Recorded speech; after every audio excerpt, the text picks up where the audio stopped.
Hello friends, welcome back to my channel. ட்ராமாக்குள்ள போறதுக்கு முன்னாடி மறக்காம இந்த வீடியோக்கு ஒரு லைக் போட்டுருங்க. நம்மளோட சித்தார்த் ரோஹிணியை எவ்வளவு பிடிக்கும் அப்படின்னு சொல்லிட்டு மறக்காம கீழே கமெண்ட் பண்ணுங்க. அப்படியே பர்பிள் ஹார்ட்டை பறக்க விடுங்க. சரி, வாங்க ட்ராமாக்குள்ள போகலாம்.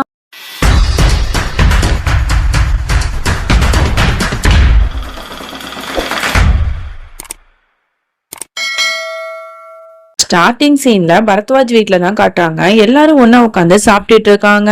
நம்மளோட சீமாவும் பார்த்து எல்லாருக்கும் பரிமாறிடுறா. அப்புறம் எல்லாரும் போனதுக்கு அப்புறம் ரொம்ப சீமா வந்து சோகமா இருக்கிறத கவனிச்சுட்டு ரோஹிணி போய் கேக்குறா, அக்கா என்னாச்சு, மாமா சமாதானம் ஆயிட்டாரா இல்லையா அப்படின்னு கேட்டா, இல்லம்மா இன்னுமே அவர் மேல கோவத்துலதான் இருக்காரு, அவரு வந்து கண்டிப்பா என்ன மன்னிக்கவே மாட்டாரு அப்படின்னு சொல்லிட்டு அழுதுட்டு இருக்கும் போது நம்ம ரோஹிணி தான் வந்து அவளை சமாதானப்படுத்திட்டு இருக்கா. நீ ஒண்ணு கஷ்டப்படாத, மாமா வந்து உன்னை மன்னிச்சிருவாரு, நீ அவரு கூட சந்தோஷமா தான் இருக்க போற அப்படிங்கிற மாதிரிலாம் வந்து பேசிட்டு இருப்பா. அதோட இங்க ரூம்ல காட்டுறாங்க. நம்மளோட பிரேமுக்கு வந்து பார்த்து வந்து அவங்க அம்மா தான் வந்து கவனிச்சுக்கிறாங்க. அவங்க கிட்ட வந்து நல்ல விதமா பேசிட்டு இருக்காங்க. அப்ப கரெக்டா வந்து சீமா வரா.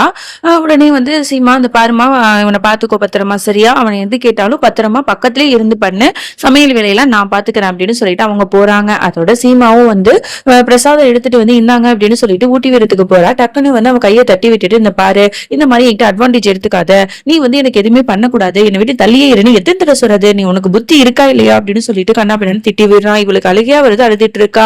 இந்த மாதிரி வந்து நாடகம் போடாத, அழுது நடிக்கிற வேலை வச்சுக்காத, இப்பவே வந்து உன்னோட இந்த கள்ளத்தனத்தை இந்த வீட்டுல உள்ளவங்க எல்லாத்திட்டையும் போட்டு உடைக்க போறேன், என் அம்மாட்ட எல்லா விஷயத்தையும் நான் சொல்ல போறேன் அப்படின்னு சொல்லிட்டு மாட்டிட்டு போறான். உடனே இவளுக்கு ரொம்பவே பயமா இருக்கு. என்னடா அது, என்ன சொல்ல போறாரா அப்படிங்கிற மாதிரியே பாத்துட்டு இருக்கா.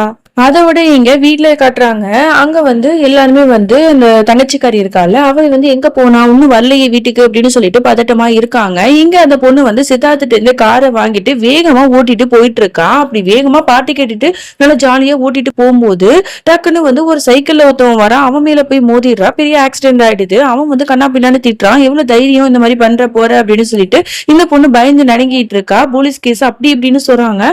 நல்ல வேலை கரெக்டா வந்து அந்த நேரத்துல நம்மளோட சித்தார்த் வந்து ஹீரோ மாதிரி என்ட்ரி கொடுத்து அவளை வந்து காப்பாத்திடுறான். இந்த பாருங்க, எல்லாத்தையும் நான் பாத்துக்கிறேன், தேவையில்லாம அவள்கிட்ட வந்து நீங்க வந்து சண்டை போடாதீங்க அப்படி இப்படின்னு சொல்லிட்டு கரெக்டா அவளை வந்து காப்பாத்தி வீட்டுக்கும் அழைச்சிட்டு வரான். அப்புறம் வந்து இங்க பிரேம காட்டுறாங்க. அவன் வந்து அவனோட அம்மாவை பாக்கிறதுக்கு போறான். அம்மா கிட்ட போயிட்டு, அம்மா உங்ககிட்ட ஒரு முக்கியமான விஷயத்த சொல்லணும் அப்படிங்கிற மாதிரி சொல்றான். என்னப்பா சொல்லு அப்படிங்கிற மாதிரி அவங்களும் கேக்குறாங்க.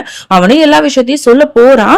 அங்க வந்து சீமா வந்து அப்படி பதட்டத்துல நடுங்கிட்டு இருக்கா. ஐயோ, இதை சொல்லிடுவாரா, என்ன பண்ணுவேன் அப்படின்னு சொல்லிட்டு. அதோட ரோஹிணி வந்துட்டு, என்னக்கா என்னாச்சு, ஏன் ஒரு மாதிரி இருக்கு அப்படின்னு கேட்டா, இந்த மாதிரி பிரேம் வந்து என்கிட்ட சொன்னாரு, இந்த குடும்பத்துல உள்ளவங்க எல்லாத்தையும் வந்து அவர் எல்லா விஷயத்தையும் சொல்ல போறாராம், நான் எப்படி வந்து எல்லாத்தையும் ஃபேஸ் பண்ணுவேன் அப்படின்னு அலறா. உடனே வந்து அவளும் சமாதானப்படுத்திட்டு இருக்கான். இந்த மாதிரி பிரேம் சொல்ல போற நேரத்துல உடனே வந்து கீழே வந்து எல்லாரும் கத்துறாங்க. உடனே வந்து என்னாச்சுன்னு தெரியலன்னு சொல்லிட்டு எல்லாரும் போய் பாக்குறாங்க. அங்க பார்த்தா சித்தார்த் வந்து தங்கச்சிக்காரியை கூட்டு வந்திருப்பான். உடனே வந்து என்னாச்சு, ஏதாச்சு, ஏன் அடிபட்டிருக்கு உனக்கு அப்படின்னு கேட்டா, நடந்த எல்லா விஷயத்தையும் சொன்ன உடனே வந்து பாட்டி வந்து கண்ணா பின்னான்னு திட்டுறாங்க. உனக்கு அறிவே இல்லையா, நான் எத்தனை தடவை சொன்னேன் அந்த காரை வந்து அவளுக்கு கொடுக்காதுன்னு, மீறிட்டு நீ கொடுத்துருக்க, என் பேத்தியை வந்து நீ அசிங்கப்படுத்த நினைக்கிறியா அப்படின்னு சொல்லிட்டு அவங்க கத்திட்டு இருக்காங்க. அந்த பாருங்க, சும்மா எதுக்கு ஏதாவது கத்திட்டு இருக்காதீங்க, அவளும் வந்து எனக்கு தங்கச்சி மாதிரிதான், அவளும் வந்து நான் அசிங்கப்படுத்தணும் எல்லாம் பண்ணல, எப்ப பார்த்தாலும் ஏதாவது ஒரு கட்டுக்கோப்பாடு வச்சுக்கிட்டே இருப்பீங்க, சின்ன வயசுல அவங்க அனுபவிக்கிறது அனுபவிச்சுதான் ஆகணும், நான் சின்ன வயசுல எவ்வளவோ விஷயம் கேட்டேன், ஆனா யாருமே எனக்கு பண்ணி தரலையே, ஆனா இவ வந்து ஆசைப்பட்டாங்கிறதுக்காக நான் பண்ணி கொடுத்தேன், இது உங்களுக்கு என்ன பிரச்சனை அப்படிங்கிற மாதிரி எப்போதும் போல பாட்டி எதிர்த்து திமிரா பேசுறான். எல்லாரும் ஷாக் ஆகி பாக்குறாங்க.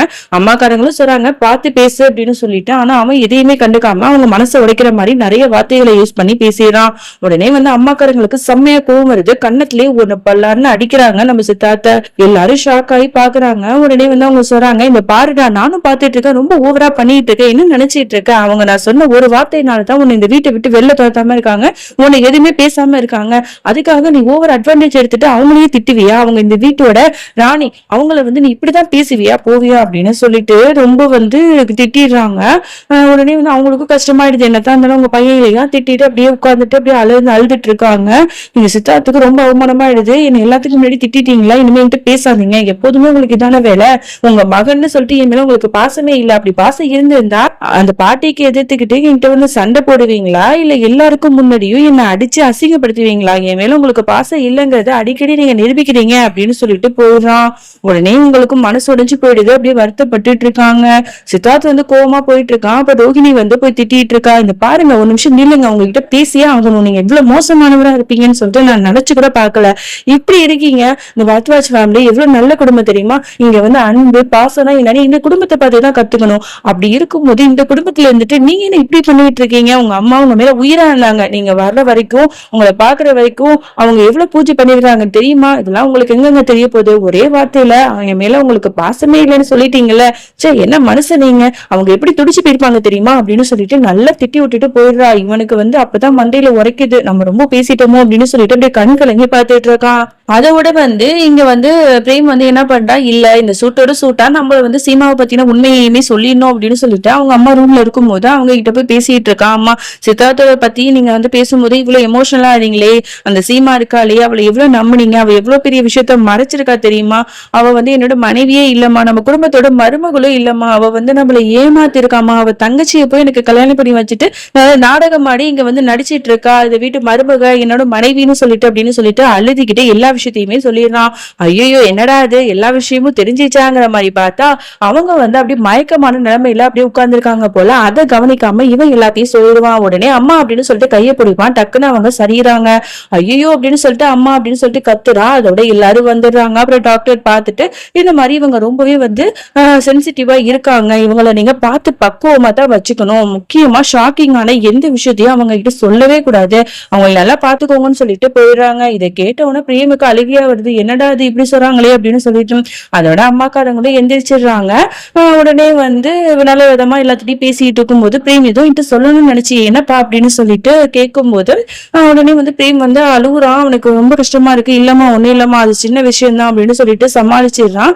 அப்பதான் வந்து நம்ம சீமாவுக்கும் நிம்மதியா இருக்கு, அப்பாடா நம்ம தப்பிச்சிட்டோம் அவர் சொல்லல அப்படின்னு சொல்லிட்டு இது எல்லாத்தையுமே தூரத்துல இருந்து சித்தார்த் பாத்துட்டு இருக்கான். அவனுக்கு கஷ்டமா இருக்கு, அம்மாக்காரங்க இந்த நிலைமைக்கு நம்ம தானே காரணம் அப்படின்னு சொல்லிட்டு அதோட நைட் ஆயிடுது. இன்னைக்கு வந்து சுமங்கலி பூஜை வந்து இருக்கும் போல, சோ அதனால கணவனுக்காக எல்லாருமே வந்து நாள் முழுக்க விரதம் இருந்திருப்பாங்க. இரவு நிலவு ஒளிய பார்த்துதான் அந்த விரதத்தை முடிப்பாங்க. அது மட்டும் இல்ல, கணவன் தான் வந்து அவங்களோட வாயில வந்து தண்ணீரை வந்து குடுக்கணும், அப்பதான் அவங்களோட விரதம் வந்து முடியும். சோ இப்படி இருக்கிற பட்சத்துல எல்லாரும் வந்து எப்படா நிலவு வரும் அப்படின்னு சொல்லிட்டு வெயிட் பண்ணிட்டு இருக்காங்க. ஒரு வழியும் நிலாவும் வந்துருது. அப்ப எல்லாருமே வந்து குடும்பத்தோட அந்த விரதத்தை முடிச்சிட்டு இருக்கும் போது பிரேம் வந்து என்ன பண்றான், தண்ணி குடுக்கற சமயத்துல குடுக்காம நான் பட்டு போயிடறான், மூஞ்சி திருப்பிட்டு.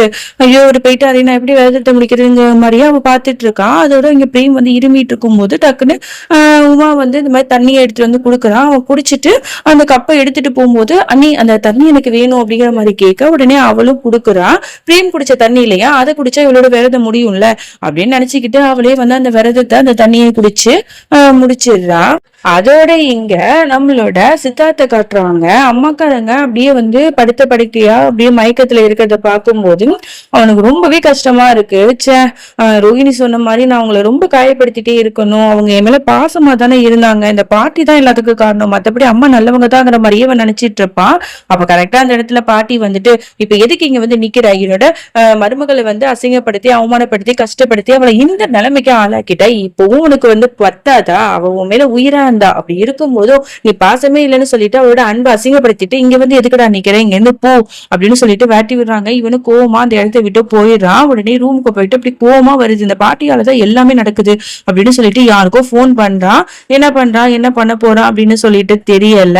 அதோட இந்த பாட்டை நம்ம முடிச்சுக்கலாம். அதுக்கப்புறம் என்ன நடந்துச்சுன்னு சொல்லிட்டு நம்ம நாளைக்கு பார்க்கலாம். அது வரைக்கும் என்னோட காத்திருங்கள். பாய். மறக்காம சர்ப்ரைஸ் பண்ணுங்க. தேங்க்யூ.